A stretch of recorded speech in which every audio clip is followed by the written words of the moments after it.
نوا کے لب پر درود ہوگا، سلام ہوگا۔ اعوذ باللہ من الشیطان الرجیم، بسم اللہ الرحمن الرحیم۔ الحمدللہ رب العالمین، اللہم صلی علی سیدنا محمد وعلی آلہ وصحبہ وبارک وسلم۔ محترم ناظرین، آپ اس وقت نیوز چینل پاکستان رنگ کی نشریات دیکھ رہے ہیں۔ رمضان المبارک کی خصوصی نشریات میں ہوں آپ کا میزبان ندیم حسین نجم۔ ناظرین اکرام، اللہ تعالیٰ کی خصوصی رحمتوں، برکتوں اور مغفرتوں کا مہینہ چل رہا ہے۔ ماہ مقدس کا دوسرا عشرہ اپنی تمام تر رہنمائیوں کے ساتھ جا رہا ہے۔ اللہ تعالیٰ کی مغفرتوں کا عام در کھلا ہوا ہے۔ آج ہم اس موضوع پر گفتگو کرنے کے لیے، مغفرت کی اس مقدس گھڑیوں پر گفتگو کرنے کے لیے اپنے ساتھ مہمان رکھتے ہیں۔ اور ناظرین، آج جو ہمارے مہمان ہیں، لوگ ان کو سننا چاہتے ہیں اور لوگ انتظار کرتے ہیں کہ کب حضرت صاحب تشریف لائیں اور اپنے بیانات سے ہمیں مستفیض فرمائیں۔ ہماری خوش قسمتی ہے ہمارے نیوز چینل کی کہ آج وہ ہمارے ساتھ تشریف فرما ہے۔ ناظرین، ہمارے آج کے مہمان جناب محمد عثمان بیگ فاروقی صاحب ایک عظیم خطیب ہیں اور اپنی خوبصورت آواز اور خوبصورت انداز کے حساب سے معروف ہیں۔ تو آج ہم نے ان کو زحمت دی ہے کہ وہ یہاں پہ ہمارے پاس تشریف لائے ہیں۔ پروگرام کے دوسرے حصے میں نعت رسول مقبول صلی اللہ علیہ وآلہ وسلم پیش کرنے کے لیے ہمارے ساتھ ایک نوجوان نعت خوان، جن کی بھی ایک دھوم ہے، معروف ہیں اپنے اس علاقے کے اندر، جناب محمد عباس قادری صاحب تشریف فرما ہیں۔ تو میں ان دونوں احباب کو نیوز چینل کی جانب سے خوش آمدید کہتا ہوں۔ اپنے پروگرام کا آغاز کرتے ہیں۔ حضرت صاحب سے پہلا سوال، سر ہم آپ سے ایک سوال کرتے ہیں کہ سرکار دو عالم صلی اللہ علیہ وآلہ وسلم نے اس عشرہ مغفرت کے بارے میں کیا ارشاد فرمایا اور اس کی کیا اہمیت ہے؟ تو میں محترم جناب فاروقی صاحب سے گزارش کر رہا ہوں کہ اس پر وضاحت فرمائیں۔ جناب فاروقی صاحب۔ السلام علیکم ورحمۃ اللہ وبرکاتہ۔ بہت شکریہ پاکستان رنگ چینل کا کہ آپ نے آواز کو عوام الناس تک پہنچانے کا موقع دیا۔ جہاں تک رمضان المبارک کے اس عشرے کے ساتھ مغفرت کا تعلق ہے، تو میں عرض کروں گا کہ صرف اس عشرے سے نہیں، پورے ماہ مبارک رمضان المبارک کا مغفرت کے ساتھ ایک خاص تعلق ہے، جس کا پتہ چلتا ہے جناب نبی کریم صلی اللہ علیہ وسلم کی اس بات سے جب سیدنا جبریل امین علیہ السلام تشریف لائے، انہوں نے تین باتوں پر بددعائیہ کلمات کہے، ہلاکت کے جملے کہے۔ اس کے اوپر جناب نبی کریم صلی اللہ علیہ وسلم نے آمین کا لفظ ارشاد فرمایا۔ ان میں سے ایک یہ بھی تھا کہ جو شخص ماہ مبارک رمضان مبارک کو اپنی زندگی میں حاصل کرے اور پھر اپنی مغفرت نہ کروا سکے تو ہلاک اور برباد ہو جانے کے قابل ہے وہ شخص۔ اس کے اوپر جناب رسول اللہ کی تائید اور آمین جو ہے، یہ اس بات کی اہمیت کی طرف اشارہ کرتی ہے کہ یہ مہینہ مغفرت کے لیے بہت خاص ہے۔ جتنا ہم اس کو خاص سمجھتے ہیں، یہ اس سے بھی کہیں زیادہ خاص۔ اور پھر لسان نبوت سے جب اس کا تعارف کروایا گیا ماہ رمضان مبارک کا، تو رحمت دو عالم صلی اللہ علیہ وسلم نے ارشاد فرمایا کہ اولہ رحمت وَأَوْسَطُهُ مَغْفِرَةٌ وَآخِرُهُ عِتْقٌ مِّنَ النِّيرَانِ، کہ جب یہ مہینہ شروع ہو جاتا ہے تو اس کا آغاز اللہ اپنی رحمت سے فرماتے ہیں۔ میں اپنے انداز میں کہا کرتا ہوں کہ آغاز سے مراد افتتاح ہے۔ جس طرح کسی چیز کا افتتاح کیا جاتا ہے تو افتتاح کا ایک خاص رنگ ہوتا ہے، ایک خاص انداز ہوتا ہے۔ تو اللہ رب العزت اس مہینے کا افتتاح اپنی رحمت سے کرتے ہیں۔ اس کا یہ مطلب نہیں ہے کہ پہلے عشرے میں رحمت ہوتی ہے اور دوسرا عشرہ رحمت سے خالی ہوتا ہے، ایسا نہیں ہے۔ رحمت دوسرے عشرے میں بھی رہتی ہے، تیسرے عشرے میں بھی رہتی ہے، اور رحمت کا دریا تو اللہ رب العزت کی طرف سے معجزن ہی ہوتا ہے۔ تو افتتاح جو ہوتا ہے وہ رحمت کے ساتھ کیا جاتا ہے۔ اور اس کے بعد فرمایا کہ وَأَوْسَطُهُ مَغْفِرَةٌ، اس کا جو درمیانی حصہ ہے جس کو ہم دوسرے عشرے سے تعبیر کر لیتے ہیں، یہ اللہ رب العزت کی طرف سے مغفرت کے لیے خاص ہے۔ مغفرت کہتے ہیں بخشش کو، رحمت حق بہانہ می جوید، اللہ تو بخشنے کے اور رحم کرنے کے اور پیار کے بہانے تلاش کرتے ہیں۔ میری ذات، میرے رب کی ذات جو ہے وہ اپنے بندوں کے ساتھ بہت پیار کرتی ہے، بندے اس پیار کا ناجائز فائدہ اٹھاتے ہیں۔ اس میں کوئی شک نہیں ہے. یہ جو ہماری کوتاہیاں ہیں، ہماری غفلتیں ہیں، ہماری زندگی کے جو برے اعمال ہیں یا جن کاموں میں ہم اللہ کی نافرمانی میں مبتلا ہوتے ہیں، یہ سب اس کی رحمت کا ناجائز فائدہ اٹھانے کے مترادف ہے. تو فرمایا کہ وَأَوْسَطُهُ مَغْفِرَةٌ، رحمت دو عالم صلی اللہ علیہ وسلم نے فرمایا کہ اس کا درمیانی حصہ رحمت سے متعلق اور خاص ہے، اور آخری حصہ وَآخِرُهُ عِتْقٌ مِّنَ النِّيرَانِ، وہ آخری عشرہ یا آخری حصہ جو ہے وہ جہنم سے آزادی کے لیے خاص ہے. اب یہ اس کے اندر ایک خاص فرق ہے، تھوڑا سا بڑا لطیف سا فرق ہے اگر اس کو محسوس کیا جائے. بندہ پوچھے کہ دوسرا عشرہ مغفرت کے لیے خاص ہے، تیسرا جہنم سے آزادی، بات تو ایک ہی ہے. مغفرت کے لیے خاص ہونا اور جہنم سے آزادی کے لیے خاص ہونا، اس میں فرق کیا ہے؟ اس میں ایک بڑا لطیف اور باریک سا فرق ہے اگر آپ سمجھیں.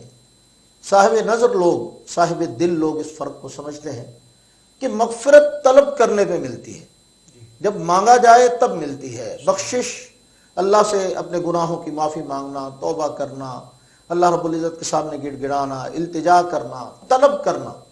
اور جو فرمایا کہ اتکم من النیران، جہنم سے آزادی، یہ ایسے ہے کہ جس نے نہیں بھی مانگا اس کے اوپر بھی مہربانی کر دی جائے گی. یعنی اس آخری عشرے کو اللہ نے جہنم سے آزادی کے لیے خاص کیا ہے کہ درمیانی عشرے میں تو مغفرت والوں کے ساتھ مہربانی کا معاملہ ہوگا ہی، تو جو بچ جائیں گے آخری عشرے میں اللہ رب العزت اختتام پہ ان کو بھی نواز دیں گے کسی نہ کسی بہانے سے. مطلب یہ ہے کہ ہمیں بہرحال متوجہ ہونا چاہیے کسی نہ کسی درجے میں اللہ رب العزت سے اپنے گناہوں کی مغفرت اور بخشش کے لیے. اللہ رب العزت کا یہ بہت بڑا ہمارے اوپر انعام اور احسان ہے جو جناب نبی کریم صلی اللہ علیہ وسلم کے ذریعے سے ہمیں نصیب ہوا ہے کہ مغفرت کا یہ چانس، گولڈن چانس ہمیں دیا گیا ہے سال کے اندر ایک ایسے انداز سے کہ جس طرح ہمارے مختلف شعبوں میں سیلز لگتی ہیں، مختلف لوگ جو ہیں وہ اپنے کاروبار کو بڑھانے کے لیے پیکیجز دیتے ہیں. تو گویا کہ میں سمجھتا ہوں کہ یہ مہینے کا یہ عشرہ جو ہے یہ رمضان مبارک میں اہل ایمان کے لیے، خاص طور پہ گنہگاروں کے لیے مغفرت کا بہترین پیکیج ہے جس سے فائدہ اٹھانا چاہیے. حضرت صاحب، جو کچھ ہمارے دامن میں ہے ہمیں پتہ ہے کہ ہم کتنے گناہ گار ہیں. ہماری زندگی میں اس کی بڑی اہمیت ہے کہ ہمیں مغفرت چاہیے، ہم طلبگار ہمیں ہونا چاہیے مغفرت کا. تو پھر ہم ضرورت مند بھی ہیں، تو پھر ہم اس جانب کیوں نہیں آ رہے؟ کیا وجہ ہے کہ ہمارا دل پھر بھی اس جانب نہیں آ رہا مغفرت کی جانب؟ اس میں بات یہ ہے کہ اس کو میں دو چیزوں سے تعبیر کر سکتا ہوں. ایک تو اسے ایمان کی کمزوری بھی کہا جا سکتا ہے، یعنی ایمان اور یقین کی کمزوری ہے کہ ہمیں عام آدمی کی بات پہ تو یقین آ جاتا ہے، ہم اس کی بات کو فالو کرتے ہیں، اس کے اوپر عمل بھی کرتے ہیں اور اس سے فائدہ بھی اٹھاتے ہیں. جناب رسالت مآب صلی اللہ علیہ وسلم کی صادق و مصدوق زبان سے ادا ہونے والے الفاظ اور دی جانے والی خوشخبریاں ہمیں کیوں اس درجے میں متوجہ نہیں کر سکتی؟ یہ ہمارے ایمان کی کمزوری. اور دوسری بات اس میں یہ ہے کہ جس ماحول اور معاشرے کے اندر ہم وقت گزارتے ہیں اس ماحول اور معاشرے کا بہت بڑا رول ہوتا ہے ہماری زندگی میں، بلکہ بنیادی رول ہوتا ہے. تو اس ماحول کے اندر جو مسائل پائے جاتے ہیں، خاص طور پہ اس وقت دین سے دوری کے جو حالات اور بے راہ روی کا جو سیلاب جس سے ہم گزر رہے ہیں اور جس میں مبتلا ہیں، اور اسی طرح دین کے بارے میں جو سب سے بڑا فتنہ اس دور کا ہے، فتنہ تشکیک، کہ بنیادی دین کے جو مسلمات ہیں جن کے بارے میں ہم بات کرنا تو درکنار، سوچنا بھی اپنی اوقات سے بڑی بات سمجھا کرتے تھے کسی دور میں، اب جگہ جگہ پہ اس کو موضوع بحث بنایا جاتا ہے. اور موضوع بحث بنانے والے وہ لوگ ہوتے ہیں جو اس قابل نہیں ہوتے، جن کی یہ اتھارٹی نہیں ہوتی کہ وہ اس کے اوپر بحث کریں، جو اس کو موضوع بحث بنائیں. اور جب ان مسلمات کے اوپر ایسے لوگ بحث کرتے ہیں جو اس کے اہل نہیں ہیں، تو نتیجہ اس صورت میں نکلتا ہے کہ بجائے وہ مسئلہ حل ہونے کے یا لوگوں کے اندر اس کی اویئرنس پیدا ہونے کے یا ان مسائل کا کوئی بہترین حل پیدا ہونے کے، ایک شکوک و شبہات اور کنفیوژن کی سی کیفیت پیدا ہو جاتی ہے. اور جب دین کے مسلمات کے بارے میں شکوک و شبہات پیدا ہوتے ہیں تو یقینی بات ہے کہ ہمارا ایمان کمزور ہوتا ہے، ہمارے اعمال پہ وہ چیزیں اثر انداز ہوتی ہیں. اور پھر سب سے بڑھ کے یہ کہ ہم غفلت کا شکار ہیں، ہم ایسے کاموں میں الجھے ہوئے ہیں دنیاوی اعتبار سے کہ ہماری دلچسپیاں چینج ہو چکی ہیں، بدل چکی ہیں. ہم ان کاموں میں اس قدر مگن ہو چکے ہیں کہ ہمیں پرواہ نہیں ہے کہ ہم نے اپنی آخرت کو سنوارنا ہے، ہمیں پرواہ نہیں ہے کہ ہم نے اپنے گناہوں کا جو لیول ہے اس کو کم کرنا ہے، ہمیں اس بات کا احساس نہیں ہے کہ ہم نے جو اتنا زیادہ اپنے لیے کانٹے بو لیے ہیں، اپنے لیے اتنے مسائل کھڑے کر لیے ہیں، اپنے لیے بے سکونی کا جو اتنا لمبا چوڑا طوفان ہم نے خود سے پیدا کیا ہے، اس کا ہم نے کوئی حل نکالنا ہے۔ ہم نے مغفرت کے ذریعے سے، اپنے آنسوؤں کے ذریعے سے ان گناہوں کو دھونا ہے، اپنے نامہ اعمال کو جو ہم نے لے کے اب اللہ کی بارگاہ میں پیش ہونا ہے، اس نامہ اعمال کے سنوارنے کی فکر ہماری زندگی سے بالکل ختم ہو چکی ہے۔ اس کے اندر یہی تین چیزیں میں سمجھتا ہوں کہ ایک تو ہمارے ایمان کی کمزوری، اور ایک ہمارے ماحول اور معاشرے کے اثرات، اور تیسری ہماری غفلت، جس کی وجہ سے یہ سارے مسائل پیدا ہو رہے ہیں۔ حضرت صاحب، جہاں تک میں سمجھا ہوں اس بات میں بڑی واضح کے ساتھ کہ شاید ہمیں وہ شعور حاصل نہیں ہوا جو ہونا چاہیے تھا، اپنے گناہوں پر شرمندگی ہمیں جہاں ہونی چاہیے تھی وہاں نہیں ہو رہی، اور آپ کی بات بالکل بجا ہے۔ اللہ تعالیٰ سے دعا ہے کہ اللہ رب العزت ہم سب کو اس کا شعور عطا فرمائے تاکہ ہم اپنے دامن سے گناہوں کا جو ہے بوجھ اتار سکیں۔ جی، اللہ رب العزت ہمیں اس بات کی توفیق عطا فرمائے۔ تو ناظرین، یہاں پہ ہم ایک چھوٹا سا بریک لیتے ہیں، ہم بریک کے بعد ملتے ہیں دوبارہ، ایک قاری صاحب سے ایک اور سوال کریں گے انشاءاللہ، تو ملتے ہیں ایک بریک کے بعد۔ نوا کے لب پر درود ہوگا، سلام ہوگا۔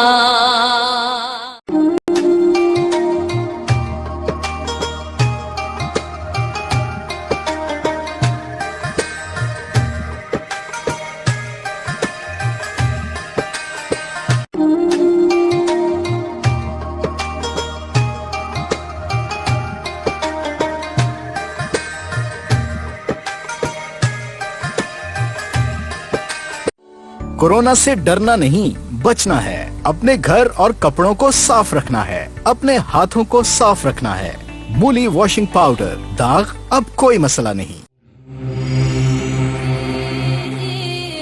نوا کے لب پر درود ہوگا، سلام ہوگا۔ جی ناظرین، ایک مرتبہ پھر ہم آپ کی خدمت میں حاضر ہیں۔ رمضان المبارک کی خصوصی ٹرانسمیشن میں پروگرام کا دوسرا حصہ آپ کے لیے حاضر خدمت ہے، اور حضرت صاحب سے ایک اور سوال یہاں پہ کریں گے ہم کہ حضرت صاحب، ہماری زندگی میں مغفرت کی اصل میں اہمیت کیا ہے؟ ہمیں کس طرح اسے حاصل کرنا چاہیے؟ یہ فرمائیے گا کہ مغفرت ہمیں کیسے حاصل کرنی چاہیے؟ ہماری زندگی میں مغفرت کی اہمیت، اس کو کس طرح طے کریں گے ہم؟ اس کی اہمیت کے لیے بحیثیت اہل ایمان کے ہمارے لیے سب سے بنیادی چیز یا اللہ رب العزت کا کلام ہے، یا جناب نبی کریم صلی اللہ علیہ وسلم کے فرمودات اور ارشادات و تعلیمات ہیں، جن کی بنیاد پہ ہم یہ طے کریں گے کہ ہماری زندگی میں کون سی چیز اہم ہے اور کون سی چیز غیر اہم۔ تو مغفرت کے بارے میں نبی کریم صلی اللہ علیہ وسلم نے ہمیں انتہائی اہتمام کے ساتھ اس کے برکات، اس کی فضیلت، اس کی اہمیت اس سے روشناس کروایا ہے، اور قرآن مجید میں بھی اس بات کو اہل ایمان کا شیوا قرار دیا گیا ہے کہ مومن بندہ جو ہوتا ہے، اہل ایمان جو ہوتے ہیں، وہ مغفرت طلب کرتے ہیں، اور اس کی باقاعدہ ترغیب دی گئی ہے کہ تم اپنے اللہ سے مغفرت طلب کرو۔ نبی کریم صلی اللہ علیہ وسلم کا ایک ارشاد آپ حضرات کے سامنے پیش کر دیتا ہوں۔ فرمایا کہ من لزم الاستغفار جعل اللہ له من كل ضيق مخرجا ومن كل هم فرجا ورزقه من حيث لا يحتسب۔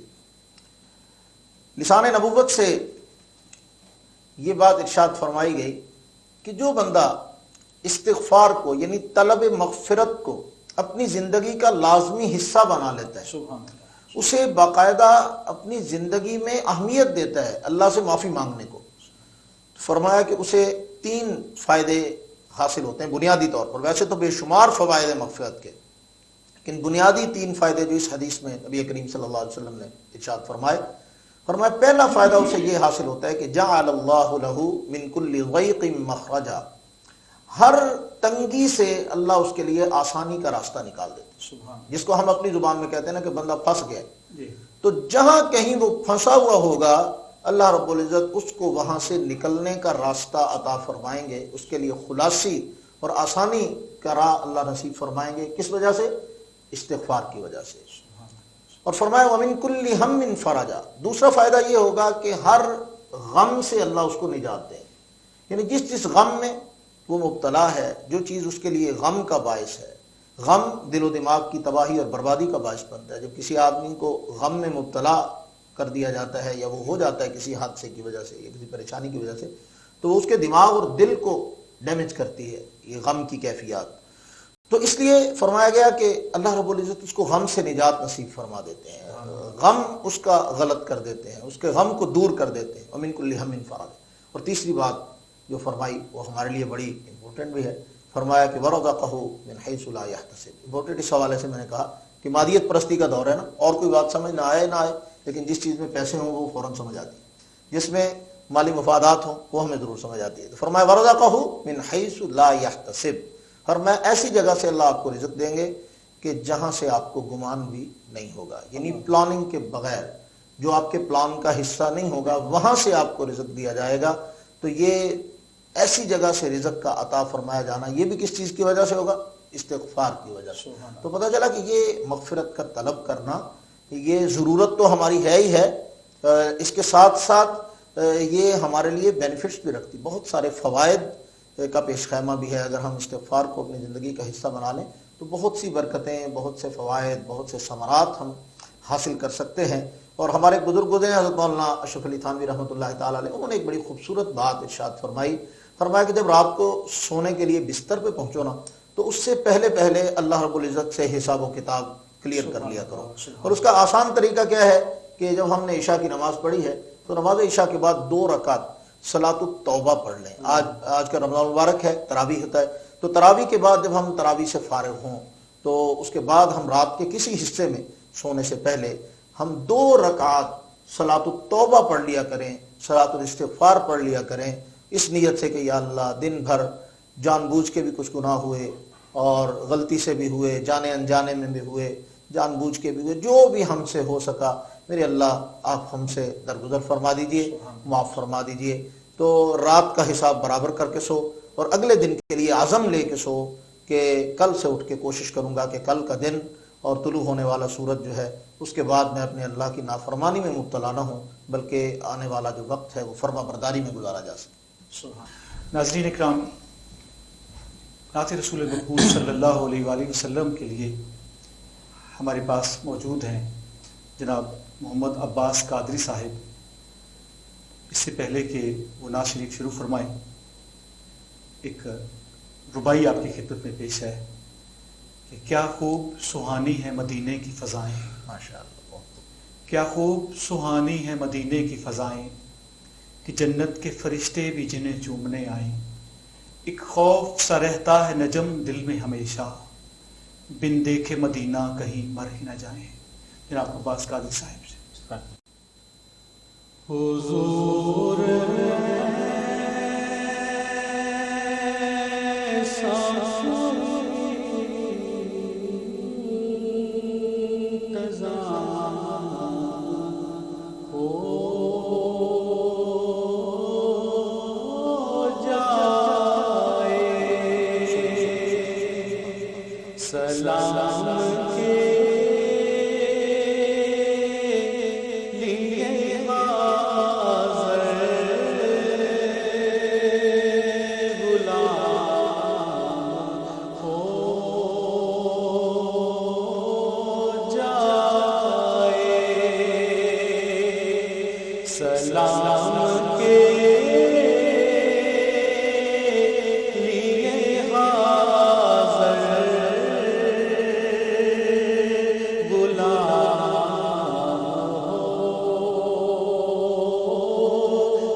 صاحب جزاک اللہ، اللہ تعالیٰ آپ کو مزید سوز و گداز عطا فرمائے. سبحان اللہ سبحان اللہ. محترم ناظرین، رحمتوں بھرے ماہ مقدس کے دن بیتے جا رہے ہیں. غنیمت جان کر ہمیں اپنے گناہوں کی معافی طلب کر لینی چاہیے. کیوں؟ پچھلے برس کچھ لوگ جو ہمارے ساتھ تھے آج ہم ان کی رفاقت سے محروم ہو رہے ہیں. کیا پتہ زندگی کا کہ زندگی کی ڈور کب کٹ جائے اور ہمیں اس دنیا کو چھوڑ کر جانا پڑے. اس سے پہلے کہ ہم لوگ اگلے جہان چلے جائیں اپنی مغفرت کا سامان ہمیں کر لینا بہت ضروری ہے. تو سامعین اکرام، اس کے ساتھ ہی میں اپنے دونوں مہمانوں کا بھی شکریہ ادا کرتا ہوں. اللہ تعالیٰ آپ کے علم عمل میں برکت عطا فرمائے، اپنی صحت میں، عمر میں اور رزق میں بے پناہ اضافہ عطا فرمائے، برکتیں عطا فرمائی. اور میں پاکستان رنگ کی تمام ٹیم کے ساتھ آپ کا شکریہ ادا کرتا ہوں. اور ناظرین اکرام، اگر ہمارا پروگرام آپ کو اچھا لگتا ہے تو اسے لائک کیجئے، سبسکرائب کیجئے تاکہ ہم مزید ایسی ٹرانسمیشن بنا کے آپ کی خدمت میں پیش کرتے رہیں. تو میں اپنی پوری ٹیم کے ساتھ اجازت چاہوں گا اس دعا کے ساتھ کہ اللہ رب العزت عالم اسلام کو، پوری دنیا کو اس وبائی مرض سے نجات عطا فرمائے اور میرے کشمیر کو آزادی عطا فرمائے. پاکستان کی اندرونی بیرونی سرحدوں کی حفاظت اللہ پاک فرمائے اور میرے عالم اسلام کا ہر طرح سے بھلا ہو جائے. ہمیں یکجہتی نصیب فرمائے. اللہ تعالی ہم سب کو، میرے پاکستان کو اپنے حفظ و امان میں رکھے. السلام علیکم ورحمۃ اللہ وبرکاتہ. نوا کے لب پر درود ہوگا، سلام ہوگا. سمیٹیے عمرہ کی بابرکت سعادت اب مولی واشنگ پاؤڈر کے سنگ. مولی واشنگ پاؤڈر کا 1 کلو گرام پیک خریدیں. پیک میں موجود کوڈ کو 0333330671 پر بذریعہ SMS سینڈ کریں اور قرعہ اندازی میں جیتیں عمرہ کا package, motor bike, fridge, washing machine اور ڈھیروں قیمتی انعامات. تو آج ہی مولی واشنگ پاؤڈر کا 1 کلو گرام پیک خریدیں اور پائیں بیت اللہ کی زیارت کا موقع. مولی واشنگ پاؤڈر، داغ اب کوئی مسئلہ نہیں.